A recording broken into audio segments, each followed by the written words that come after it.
The warm breeze swept through the hills of Canaan as the house of Judah bustled with activity. Judah, one of Jacob's 12 sons, was a man of influence and responsibility. Among his sons there was the eldest, Onan the second, and Shelah the youngest. Their household, though prosperous, had begun to feel the weight of tragedy. Had recently been married to Tamar, a woman of grace and quiet strength. Tamar had come into the family with hope in her heart, ready to begin a new chapter of her life. But was not a good man. He was arrogant, selfish, and wicked in the sight of the Lord. Despite Tamar's efforts to make their marriage work, life was cut short by divine judgment. The family was left reeling from the loss. Tamar, now a widow, was caught in a precarious position. According to the tradition of levirate marriage, it was the duty of brother, Onan, to marry Tamar and raise children in name, ensuring the family lineage continued. Judah called Onan to him one evening, the golden light of the setting sun casting long shadows across the courtyard. Judah's voice was steady, but there was a weight to his words. "Onan," he said, "you know our laws. Tamar is still young and without children. It is your duty to marry her and give her a son in your brother's name. This is not just for our family, but for the Lord's blessing." Onan nodded, but his heart was far from willing. He understood his father's words, but resentment simmered beneath the surface. Why should he bear the responsibility of preserving name? Why should he give Tamar a child who wouldn't even be considered his? "Yes, father," Onan replied, though his voice lacked conviction. As the days passed, Onan's thoughts grew darker. His mind was a storm of conflicting emotions, resentment, pride, and fear. One evening he confided in his closest friend Eliab as they worked in the fields. "Why should I do this?" Onan muttered, throwing down a bundle of wheat. Was a fool who squandered his blessings. Now I'm expected to take his widow and raise his child. Where's the fairness in that?" Eliab hesitated before replying. "Fair or not, it's the law," he said cautiously. "But Onan, you must tread carefully. The Lord's commandments are not to be taken lightly." Onan scoffed, dismissing the warning. "The Lord gave me a mind of my own, didn't he? I'll handle this my way." Tamar, meanwhile, was left to wait, her future uncertain. She carried herself with quiet dignity, but the weight of her situation was not lost on her. She prayed daily for guidance, her faith unshaken despite her sorrow. "Lord," she whispered one evening, kneeling beside a small oil lamp, "you see my heart and my pain. Grant me strength and wisdom to endure this trial. I trust you will make a way for me." Tamar's strength lay in her resilience. Though she felt abandoned by and uncertain about Onan, she held tightly to her faith in God's justice. Onan eventually married Tamar, fulfilling the outward expectations of his duty. But in his heart, he had already made his decision. Each time he approached Tamar, he deliberately ensured she could not conceive. To Onan, this was his rebellion, a way to undermine the system he despised while still appearing to obey. Tamar began to notice Onan's reluctance. Though she said nothing, her heart grew heavy with the realization that he had no intention of honoring his duty. She prayed for patience and clarity, but she couldn't ignore the growing tension between them. Judah, unaware of Onan's deception, began to grow impatient. "Why has Tamar not conceived?" he demanded one day as he and Onan worked side by side. Onan shrugged, his tone indifferent. "Perhaps it is not the Lord's will," he said evasively. Judah frowned but said nothing more. Still, a seed of doubt began to take root in his mind. Onan thought himself clever, believing his actions would go unnoticed. But what Onan didn't realize was that the Lord sees everything, the intentions of the heart as well as the actions of the hands. In the quiet moments of the night, Onan was plagued by unease. He couldn't shake the feeling that he was being watched, not by Tamar or Judah, but by a higher power. The days in Judah's household grew heavy with tension. Though no one spoke openly of it, Onan continued to play his role outwardly, presenting himself as a dutiful son and husband. But Tamar, who had once clung to the hope that her second marriage would secure her future, began to sense the shadow of Onan's defiance. At first, she thought it was her imagination. Onan's demeanor was polite but distant. And though he fulfilled the outward expectations of their union, Tamar could not ignore the feeling that something was amiss. Her days were filled with quiet prayers, her hands busy with weaving and tending to the household, but her thoughts often lingered on her husband's strange behavior. One evening, as the household gathered for their evening meal, Tamar watched Onan closely. He laughed at a joke Judah made and spoke warmly to Shelah, but something about his easy demeanor struck her as calculated. He wears his duty like a mask, Tamar thought, her heart sinking. But beneath it, he does not truly honor his responsibilities. Judah, too, began to grow uneasy. Though he was unaware of Onan's deliberate disobedience, the lack of progress in Tamar's situation gnawed at him. One morning, as he and Onan walked through the fields, Judah decided to confront his son. "Onan," Judah said, his voice stern, "it has been many months since you married Tamar, yet there is no child. Why is that?" Onan kept his eyes fixed on the horizon, his jaw tightening. "Father, these things are not always in our hands. Perhaps the Lord has closed her womb." Judah stopped walking and turned to face his son. "Or perhaps you are not fulfilling your duty as you should." Onan's eyes flickered with anger, but he quickly masked it. "I have done everything expected of me," he replied, his voice calm but cold. Judah stared at him for a long moment, his expression unreadable.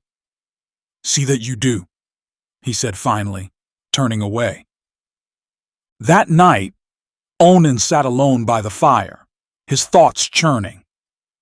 Judah's suspicion had unnerved him, but it also fueled his resentment. He picked up a stone and rolled it between his fingers, the crackling firelight reflecting in his dark eyes. "Why should I care what he thinks?" Onan muttered to himself. "He doesn't understand. None of them do. I'm not some pawn to be used for their plans." But even as he spoke, a flicker of doubt crept into his heart. He thought of Tamar's quiet dignity, the way she carried herself despite the whispers that followed her. He thought of Judah's disappointed gaze and the unspoken expectations that hung over him like a storm cloud. Meanwhile, Tamar's patience began to wear thin. She had endured much in her young life, first as Er's wife and now as Onan's. Though she tried to remain steadfast, the weight of her situation was becoming unbearable. One afternoon, as she gathered water from a nearby stream, Tamar paused to pray. The sunlight filtered through the trees, casting dappled shadows on the ground. "Lord," she whispered, her voice trembling, "I have tried to be faithful, but my heart grows weary. Show me what to do. Grant me wisdom and strength." As she stood there, a sense of calm washed over her, as though the Lord was reminding her to trust in his timing. Tamar returned to the house with renewed resolve, determined to face whatever came next. The days stretched on, and the tension in the household became more palpable. Judah began to keep a closer eye on Onan, while Tamar quietly observed from the sidelines. Onan, for his part, grew more defiant, though he kept his rebellion carefully hidden. One evening, Tamar overheard a hushed conversation between Judah and one of the servants. "Something is not right," Judah said, his voice low but firm. I feel it in my spirit. Onan is hiding something. What will you do, my lord? The servant asked. Judah sighed heavily. I will wait and watch. The truth has a way of revealing itself. Tamar felt a spark of hope at Judah's words. Perhaps justice would come, even if it was delayed. Onan, oblivious to the growing suspicion around him, continued his life as if nothing was wrong. He spent his days working in the fields and his evenings in the company of friends, always maintaining the appearance of a dutiful son. But his heart grew heavier with each passing day, burdened by the weight of his choices. Late one night, as he lay in bed, Onan stared at the ceiling, unable to sleep. For the first time, he allowed himself to wonder what would happen if his actions were discovered. Would they cast me out? He thought. Would Judah curse my name? But the fear was fleeting, quickly replaced by his stubborn pride. No one will ever know, he told himself. I am in control of my fate. The atmosphere in Judah's household grew heavier with each passing day. Tamar continued her duties with grace, but her heart ached with the weight of her unfulfilled purpose. Onan's behavior, though outwardly polite, betrayed a deeper defiance that only Tamar seemed to notice. Tamar began to see Onan's reluctance for what it was, a refusal to honor her and their family's legacy. It wasn't just a slight against her.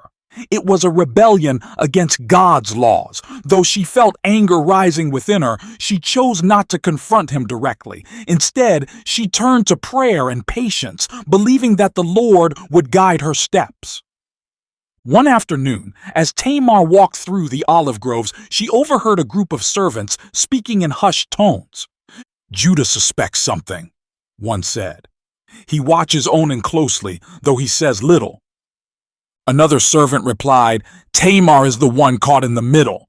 She carries the weight of this family's name, yet Onan acts as if it means nothing. Tamar's heart sank as she listened. The servant's words confirmed her fears. Onan's defiance was not a secret. The household was beginning to fracture under the weight of his selfishness. Meanwhile, Judah's unease continued to grow. He watched Onan carefully, noticing the subtle ways his son avoided conversations about Tamar or the future of their family.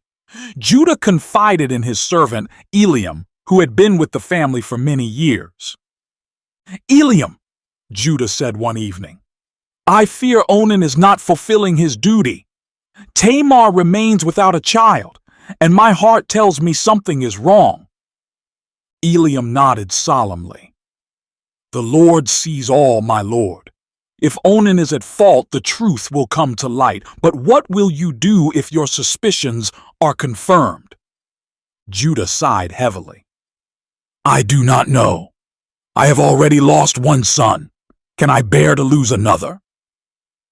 Onan, oblivious to the conversation swirling around him, continued to live as though his actions carried no consequences.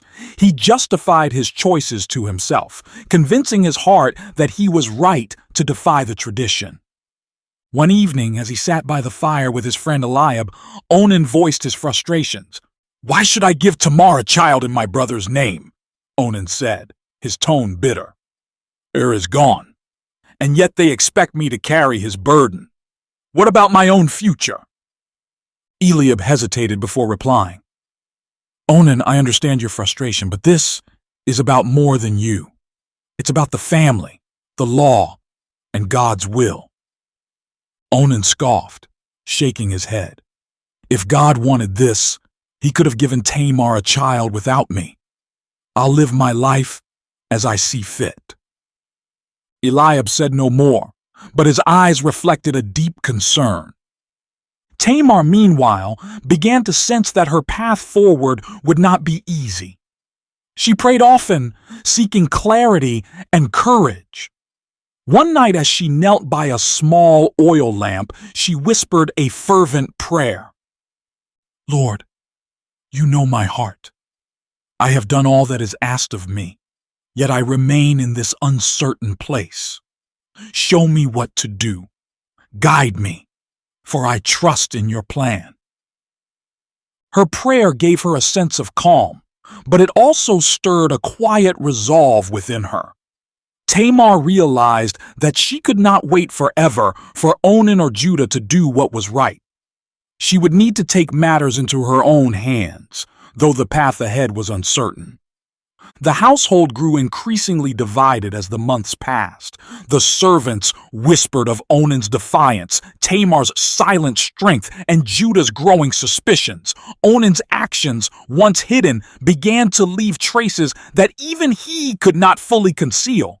Judah watched his son with narrowed eyes, his trust eroding with each passing day. One evening, as they worked together in the fields, Judah confronted Onan again. "Onan," Judah said, his voice low but firm, "I have done all I can to guide you, yet Tamar remains without a child. Do not think I am blind to your actions." Onan stiffened, but did not meet his father's gaze. "I have done my duty," he said, his tone clipped. Judah's eyes burned with anger. "Do not lie to me. The Lord sees all, and so do I. If you continue down this path, you will bring judgment upon yourself and this family." Onan said nothing, but his jaw tightened in defiance. Tamar, watching from a distance, saw the tension between father and son. She knew the time was nearing when she would have to act. Her faith remained steadfast, but her patience was wearing thin. "Lord," she prayed one evening, "give me the courage to do what is right, even if it is difficult. I trust you to guide me." The tension in Judah's household reached its breaking point. Onan continued his charade, presenting himself as dutiful while secretly defying the responsibilities that came with his marriage to Tamar. Judah's unease turned into outright suspicion, and Tamar's quiet patience evolved into determination. One evening, Judah gathered the household for an evening meal. The room was filled with quiet murmurs as servants moved about, lighting lamps and setting the table. Tamar sat silently at the far end, her eyes occasionally drifting toward Onan, whose confident demeanor belied the storm brewing around him. Judah broke the silence. "It has been many months since Onan married Tamar, yet she remains without a child. Onan, I must ask you again, are you fulfilling your duty?" Onan, caught off guard, hesitated before answering. "Father, as I've said before, these things take time." Judah's eyes narrowed. "Do not think I am blind to your actions. You may fool others, but you cannot fool the Lord. If there is anything you are withholding, now is the time to confess." After the meal, Judah summoned Onan to the courtyard. The stars shimmered in the night sky, their light casting faint shadows on the ground. Judah's voice was low and filled with frustration. "Onan, I will not ask again," he said. "Have you been honest in your duties to Tamar and this family?" Onan's defiance flared. "And what if I haven't?" he retorted. "Why should I sacrifice my future for a child who will not even carry my name? Tamar is not my responsibility. I never wanted this." Judah's face darkened with anger, but before he could reply, a sudden gust of wind swept through the courtyard, extinguishing one of the nearby lamps. The air seemed to grow colder, and a deep stillness settled over them. That night, Onan retired to his quarters, his mind still simmering with anger. As he lay on his bed, the words of his father echoed in his ears. He dismissed them, shaking his head. "Let Judah think what he will," Onan muttered. "I'll live my life as I choose." But as the hours passed, an unease settled over him. He felt a weight pressing down on his chest, an invisible force that made it hard to breathe. The room seemed darker than usual, the shadows deeper. Onan sat up, his heart racing. A chill ran through him. and he realized with a jolt that the weight he felt wasn't just guilt, it was judgment. Tamar in her room prayed late into the night. She felt a strange sense of foreboding, as though something significant was about to happen. "Lord," she whispered, "I place everything in your hands. Let your will be done." By morning, the household awoke to a grim discovery. Onan was dead. The news spread quickly, sending shockwaves through the family.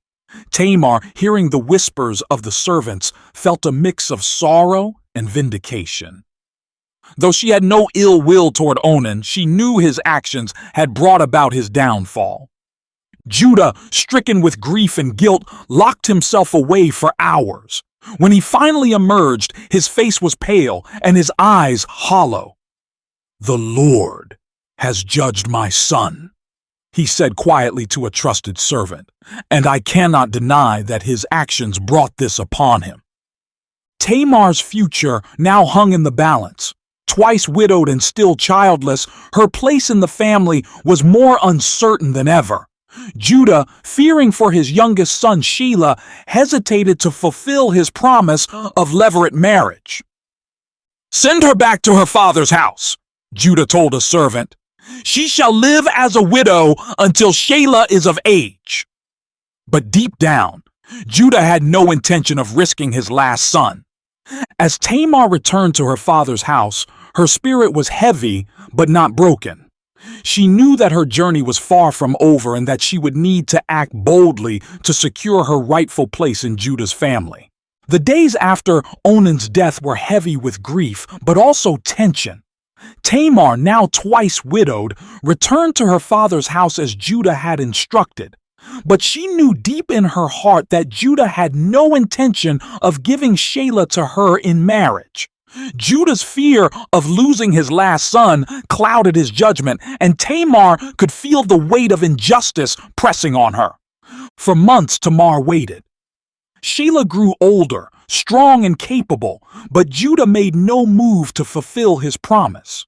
The whispers of the servants only confirmed Tamar's suspicions. "She's been sent away to be forgotten," one servant muttered to another. "She has every right to bear a child in Er's name," another whispered. Tamar heard these murmurs but remained silent. She knew that words alone would not change her situation.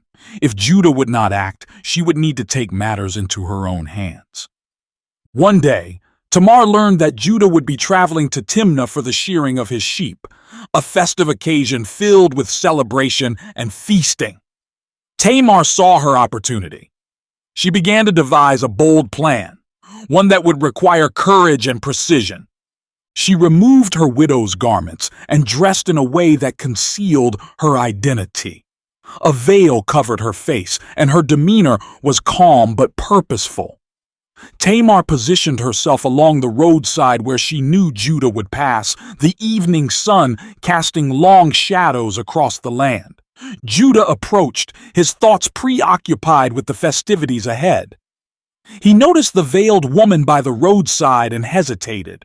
Her presence was unusual, and curiosity mixed with something deeper stirred within him. Not recognizing her, Judah approached and spoke. "Let me come to you," he said, his tone casual yet expectant. "What will you give me in return?" Tamar asked, her voice steady despite the whirlwind of emotions within her. Judah offered a young goat from his flock, but Tamar pressed for a pledge. "Leave me your seal, cord, and staff until you send the goat," she said. Judah agreed, handing over the items, symbols of his identity and authority. Tamar accepted them, knowing these objects would serve as undeniable proof of their encounter. The encounter was brief, and Judah continued on his way, unaware of the significance of what had just occurred. Tamar returned to her father's house, removing her veil and putting back on her widow's garments. Her heart raced with a mix of fear and determination. She had taken a great risk, but she trusted in the Lord to guide her steps. Weeks later, Tamar discovered she was with child. The news spread quickly, reaching Judah's ears. "Tamar, your daughter-in-law, is guilty of immorality," a servant reported, "and now she is with child." Judah's face darkened with anger. "Bring her out," he commanded. "She must be punished." As Tamar was brought before Judah, the crowd murmured in anticipation. Tamar, calm and composed, held the seal, cord, and staff close. "The man who owns these is the father of my child," she said, her voice firm and unwavering. Judah's eyes widened as recognition dawned. The objects were his. There was no denying it. His anger melted into shame as he realized the truth. "She is more righteous than I," Judah admitted, his voice heavy with regret, "since I did not give her to my son Shelah as I promised." Tamar's boldness had turned the tide. Her determination and faith had secured her place in Judah's family, and she would go on to bear twin sons, Perez and Zerah, who would play significant roles in the lineage of Israel. The days following Tamar's bold revelation were filled with reflection and quiet transformation. Judah, once a man ruled by fear and hesitation, found himself grappling with the weight of his failures. Onan's death and Tamar's courageous actions had exposed the cracks in his leadership and the flaws in his family's legacy. Judah sat alone in the courtyard one evening, the stars shimmering above him like silent witnesses. The seal, cord, and staff, the very items that had unmasked his mistake, rested in his hands. He turned them over slowly, their weight heavier than he ever remembered. Onan's memory loomed large in Judah's mind. His second son, who had outwardly obeyed but inwardly rebelled, had brought shame and judgment upon the family. Judah could no longer ignore the truth. Onan's selfishness had not only harmed Tamar, but had also disrupted the divine plan for their lineage. "My son," Judah whispered, his voice breaking, "you thought only of yourself, and it cost you everything. It cost us all so much." Judah's grief over Onan was layered with guilt. He had seen signs of his son's defiance but had chosen to turn a blind eye. Onan's actions, his deliberate refusal to fulfill his duty to Tamar, were rooted in pride and a lack of faith. Yet Judah now realized that his own fear and inaction had allowed Onan's disobedience to fester.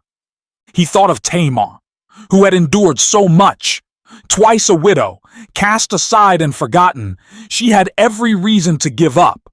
But instead, she had shown a strength and faith that humbled Judah.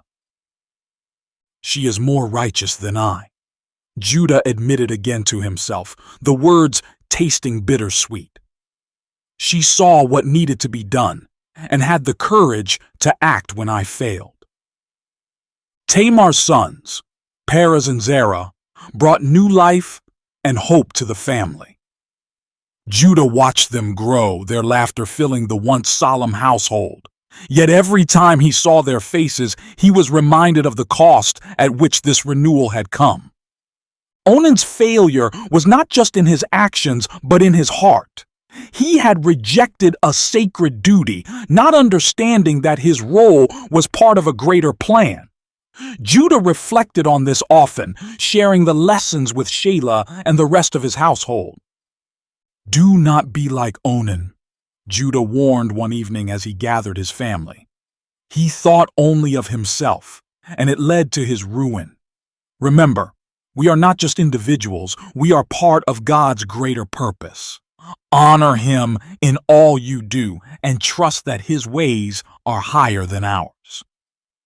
Tamar, now a mother and matriarch, carried herself with quiet dignity. Though she had faced unimaginable trials, her faith had sustained her.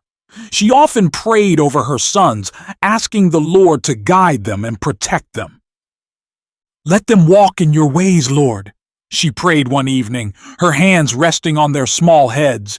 Let them honor you and bring glory to your name." Her prayers were not in vain. Perez, one of her sons, would go on to play a vital role in the lineage of Israel, becoming an ancestor of King David and eventually Jesus Christ. Judah, now an older man, often reflected on the journey that had brought him to this place. He saw how Tamar's boldness and Onan's failures had both shaped their family story. Though the path had been painful, it had ultimately led to redemption and a deeper understanding of God's sovereignty. Sitting under the same olive tree where he had once spoken to Onan, Judah closed his eyes and offered a prayer. "Lord, thank you for your mercy, even when we fail. Thank you for Tamar, who showed us what faith and courage look like. And thank you for the lessons we've learned, though they came at great cost. Let us honor you in all we do, so that our family may walk in your ways forever." The story of Onan, Tamar, and Judah was one of failure, redemption, and the power of faith. Though Onan's selfishness had left a scar, Tamar's unwavering resolve and Judah's eventual repentance showed that God's plans are never thwarted. Their story became a reminder that even in the midst of human error, God's purpose prevails.